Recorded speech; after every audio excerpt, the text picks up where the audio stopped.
Mitford হত্যাকাণ্ডকে কেন্দ্র করে বিএনপিকে বদনাম দিয়ে ষড়যন্ত্রের রাজনীতি করছে একটি মহল। এর উদ্দেশ্য অস্থিতিশীলতা সৃষ্টির মাধ্যমে বিভাজন সৃষ্টি করে নির্বাচন বাধাগ্রস্ত ও জনগণের ভোটাধিকার হরণ করা। কিন্তু তা হতে দেবে না বিএনপি। এসব কথা বলেছেন দলটির শীর্ষ নেতারা। বিএনপির ভারপ্রাপ্ত চেয়ারম্যান তারেক রহমানকে নিয়ে অশালীন ও কুরুচিপূর্ণ বক্তব্য বরদাস্ত করা হবে না বলেও হুঁশিয়ারি দেন বিএনপির নেতারা।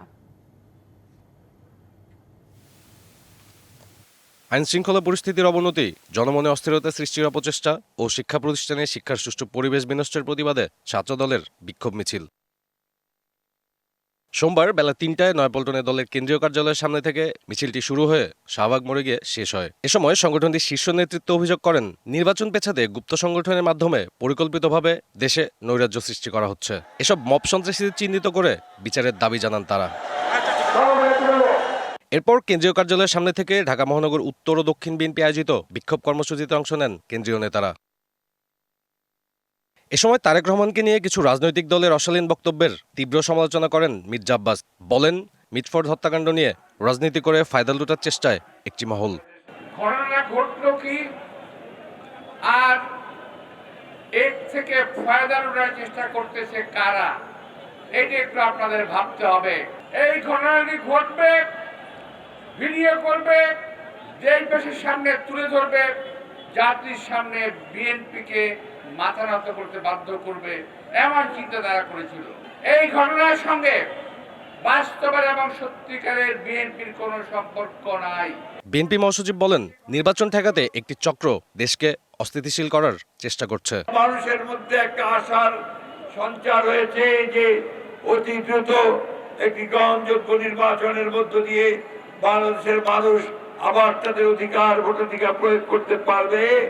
ঠিক সেই সময় মিটফোর্ডের ঘটনাকে কেন্দ্র করে কয়েকটি রাজনৈতিক অঙ্গন, কয়েকটি চক্র, তারা বাংলাদেশের রাজনীতিকে একেবারে ভিন্ন খাতে প্রবাহিত করার চেষ্টা করছে। নির্বাচন আগামী ফেব্রুয়ারিতেই হতে হবে, এর কোনো বিকল্প নেই বলেও মন্তব্য করেন মির্জা ফখরুল। সাব্বির রোজ, ডিবিসি নিউজ, ঢাকা। আগে চাঁদাবাজি করত আওয়ামী লীগ, এখন করে আরেকটি দল। গণঅভ্যুত্থানের পরবর্তী সময়েও ষড়যন্ত্র অব্যাহত আছে, এমন মন্তব্য করেছেন জাতীয় নাগরিক পার্টির আহ্বায়ক নাহিদ ইসলাম। দুপুরে পটুয়াখালী সার্কিট হাউসের সামনে পদযাত্রা শেষে এসব মন্তব্য করেন তিনি। বলেন, মাফিয়া সিস্টেমের পরিবর্তন করতে হবে। এর আগে নিউ মার্কেট মোড় হয়ে আনুষ্ঠানিকভাবে পদযাত্রা করেন নেতারা। নতুন বাজার, লঞ্চঘাট, পুরান বাজার, বনানী, তিতাস মোড় হয়ে সার্কিট হাউসের সামনে গিয়ে পদযাত্রা শেষ হয়।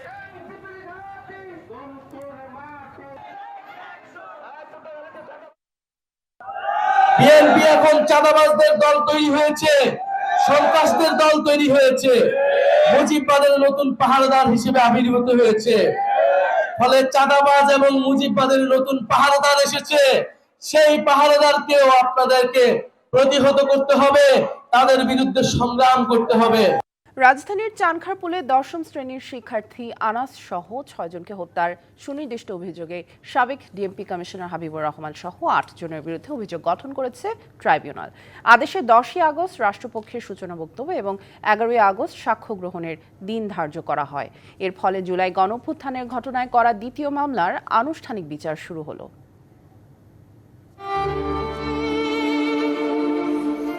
প্রথম সন্তানের শেষ চিঠি হাতে নীরবে কাঁদেন সানজিদা খান দীপ্তি। ১০ম শ্রেণীর শিক্ষার্থী আনাস লিখেছিলেন, মা, আমি মিছিলে যাচ্ছি, আমি যদি বেঁচে না ফিরি কষ্ট পেও না, গর্বিত হও।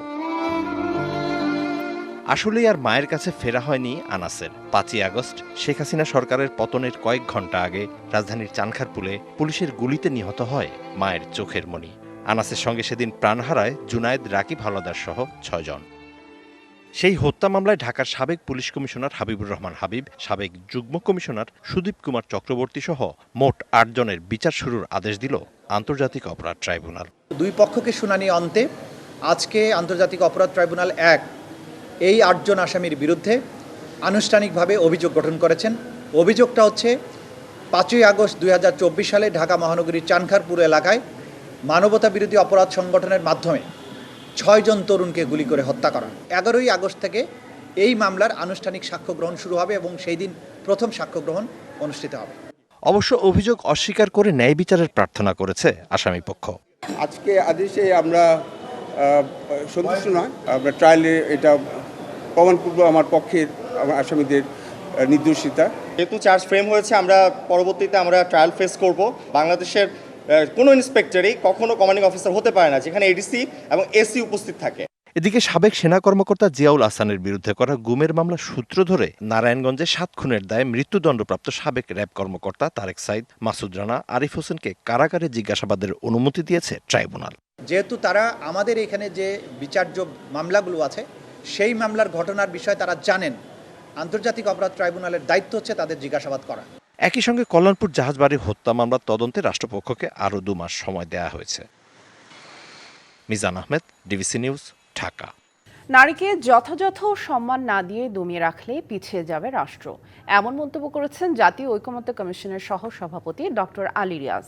সকালে রাজধানীর ফরেন সার্ভিস একাডেমিতে রাজনৈতিক দলের সাথে বৈঠকের সূচনা বক্তব্যে কথা বলেন তিনি।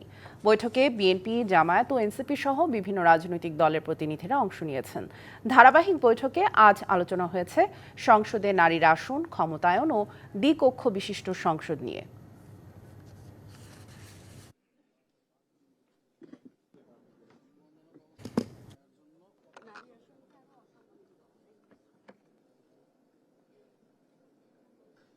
আমরা মনে করি যে প্রাতিষ্ঠানিকভাবেই, সাংবিধানিকভাবেই সমতার মর্যাদায় নারীকে অভিষিক্ত করবার জন্য আমাদের ব্যবস্থা গ্রহণ করা দরকার।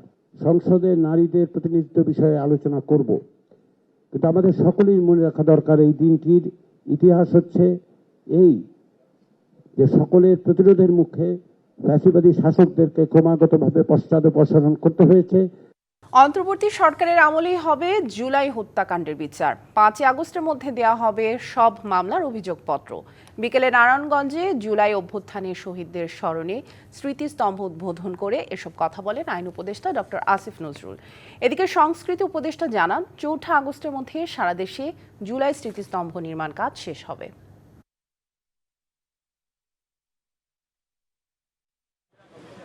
জুলাই অভ্যুত্থানের বর্ষপূর্তিতে নারায়ণগঞ্জে উদ্বোধন করা হয়েছে দেশের প্রথম জুলাই শহীদ স্মৃতিস্তম্ভ। স্মৃতিস্তম্ভে ফুল দিয়ে শহীদদের প্রতি শ্রদ্ধা জানান অন্তর্বর্তী সরকারের 5 জন উপদেষ্টা। পরে এক অনুষ্ঠানে শহীদ আদিলের মা ছেলের কথা বলতে গিয়ে কান্নায় ভেঙে পড়েন। এ সময় তিনি তার ছেলেসহ সকল হত্যাকাণ্ডের বিচার ও শহীদদের কবর সংরক্ষণের দাবি জানান। অনুষ্ঠানে উপদেষ্টারা বলেন, জুলাই শহীদদের প্রকৃত সম্মান হবে বৈষম্যহীন বাংলাদেশ গড়া। দেশে কোনো আধিপত্য শক্তি আসার চেষ্টা করলে জনগণ প্রতিহত করবে বলে হুঁশিয়ারি দেন তারা। এই বৈষম্যহীন দেখবার একটা বড় উপায় হচ্ছে দেশে প্রকৃত অর্থে গণতন্ত্র প্রতিষ্ঠা করার। গণতন্ত্র কেবল একটা মাধ্যমে প্রতিষ্ঠিত হয় না, সমাজের সকলকে যার যার জায়গা থেকে কাজ করে যেতে হয়। গণভবনকে ফ্যাসিবাদ বিরোধী জাদুঘর হিসেবে গড়ে তোলার জন্য কাজ চলছে। বাংলাদেশে যেন কখনো কোনো আধিপত্যবাদী শক্তি চোখ রাঙাতে না পারে, বাংলাদেশে যেন কখনো ফ্যাসিবাদ আসতে না পারে, এবং যদি আসার চেষ্টাও করা হয় সেটাকে দমন করা হবে।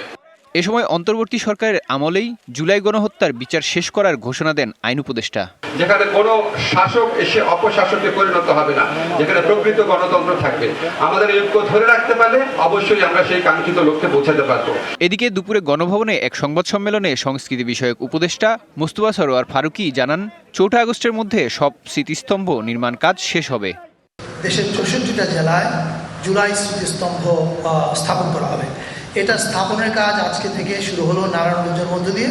এটা আসলে আমাদের জন্য খুব সিরিয়াস কাজ, এবং আমরা বিশ্বাস করি নারায়ণগঞ্জে যেটা শুরু হলো 4 আগস্টের মধ্যে সারা দেশে এই স্মৃতিস্তম্ভের কাজ শেষ হবে।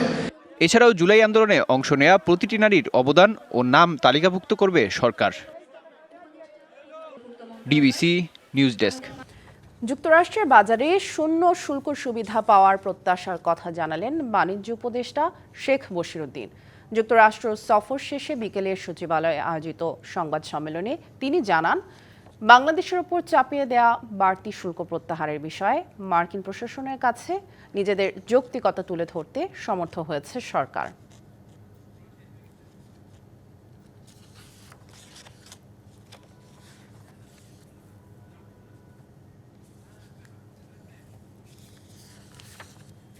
মার্কিন প্রেসিডেন্ট ডোনাল্ড ট্রাম্প ক্ষমতায় এসেই বিশ্বব্যাপী চাপিয়ে দেন শুল্কের বোঝা। তারই ধারাবাহিকতায় 1 আগস্ট থেকে যুক্তরাষ্ট্রে পণ্য রপ্তানিতে বাংলাদেশের ওপর বসতে যাচ্ছে বাড়তি শুল্ক। তবে বাণিজ্য উপদেষ্টার আশা এ সিদ্ধান্ত থেকে সরে আসবে ট্রাম্প প্রশাসন। সম্প্রতি যুক্তরাষ্ট্র সফর শেষে দেশে ফিরেই ব্যবসায়ী, অর্থনীতিবিদ ও অংশীজনদের সঙ্গে সোমবার নিজ দফতরে বৈঠকে বসেন বাণিজ্য উপদেষ্টা। পরে সাংবাদিকদের ব্রিফিংয়ে বলেন, দ্বিতীয় পর্যায়ের আলোচনায় শুল্ক না বাড়ানোর বিষয়ে মার্কিন প্রশাসনকে বোঝাতে সক্ষম হয়েছে বাংলাদেশের প্রতিনিধি দল। আশা করছি যে আল্লাহর রহমতে আমাদের একটা ভালো আউটকাম যেন এটার জন্য আসে, এটার জন্য আমরা সার্বিকভাবে সকলে একত্রে কাজ করছি। আশা তো শূন্যই আছে, এই জন্যই তো বলছি।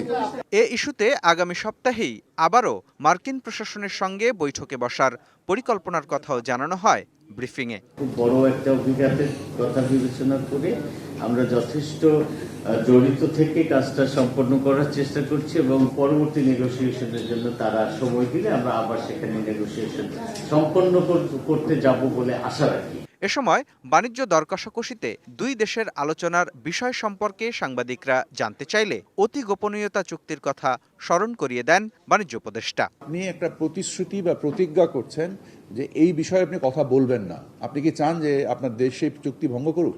আর চুক্তি সম্পর্কে না জানলেও বৈঠকের পর সরকারের উদ্যোগে সন্তোষ প্রকাশ করেন ব্যবসায়ীরা। যদিও এর আগে এ চুক্তি নিয়ে সরকারের সমালোচনায় সরব ছিলেন তারা। আলোচনায় যতটুকু আমরা বুঝেছি, সরকারের পক্ষ থেকে এই বিষয়টা সর্বোচ্চ প্রায়োরিটি দিয়ে ওনারা এটা নেগোসিয়েশন করছেন। ওনাদের যে আলোচনা যেভাবে করেছেন বা করছেন, এতে আমরা স্যাটিসফাইড। মার্কিন ঘোষণা অনুযায়ী আগামী 1 আগস্ট থেকে দেশটিতে পণ্য রপ্তানিতে অতিরিক্ত 35% শুল্ক দিতে হবে বাংলাদেশকে।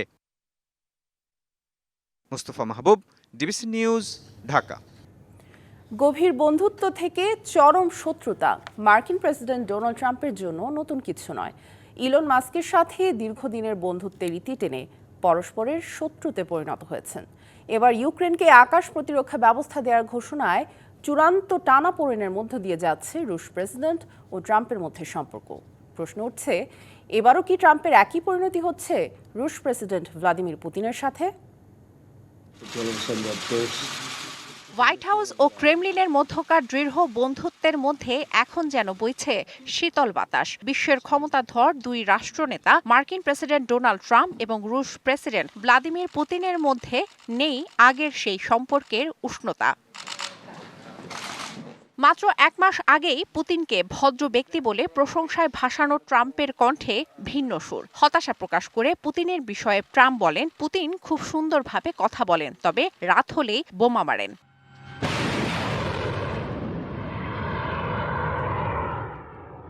কূটনৈতিক টানাপোড়েনের মধ্যেই ইউক্রেনকে নতুন করে অস্ত্র সরবরাহ করার ঘোষণা দেন মার্কিন প্রেসিডেন্ট। জানান, ইউক্রেনকে অতি প্রয়োজনীয় প্যাট্রিয়ট অস্ত্র দেবে আমেরিকা। ইউক্রেনকে যুক্তরাষ্ট্র প্যাট্রিয়ট আকাশ প্রতিরক্ষা ব্যবস্থা পাঠাবো। তাদের নিরাপত্তার জন্য এগুলো দরকার। আমরা কিছু পাঠাবো, তবে সংখ্যা পরে জানাবো। এরই মধ্যে ইউক্রেনের প্রেসিডেন্ট ভলোদিমির জেলেনস্কির সাথে সাক্ষাৎ করেছেন যুক্তরাষ্ট্রের বিশেষ দূত কেলগ। ট্রাম্পের এমন তৎপরতায় রুশ প্রেসিডেন্ট মুখে কিছু না বললেও যুদ্ধের ময়দান ইউক্রেনে একের পর এক ক্ষেপণাস্ত্র ছুড়ে পাল্টা জবাব দিচ্ছেন।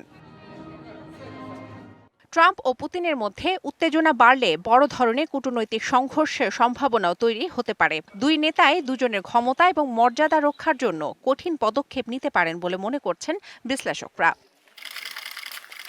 শোভন শাহমিন দিশা, ডিবিসি নিউজ ডেস্ক।